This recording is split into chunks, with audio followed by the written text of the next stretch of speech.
আজ করব জামরুল মাখা। জামরুলগুলোকে ভালো করে ধুয়ে তারপরে কেটে নিলাম। নিয়ে তার মধ্যে দিচ্ছি একটুখানি নুন আর একটুখানি চিনি, আর দিচ্ছি লঙ্কা গুঁড়ো, আর সেই সাথে দিচ্ছি কাসুন্দি। এবার সব কিছু দিয়ে তারপরে মেখে নেব।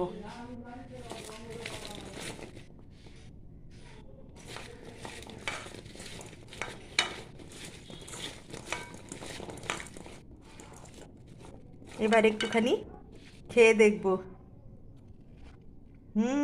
খুবই টেস্টি, খুবই টেস্টি। তোমরাও এভাবে খেয়ে দেখো বন্ধুরা, খেতে খুবই টেস্টি হয়। আর যেহেতু আমাদের নিজেদের গাছের জামরুল, তাই চিনিটাও বেশি দিতে হয়নি। খুব মিষ্টি, খুব মিষ্টি।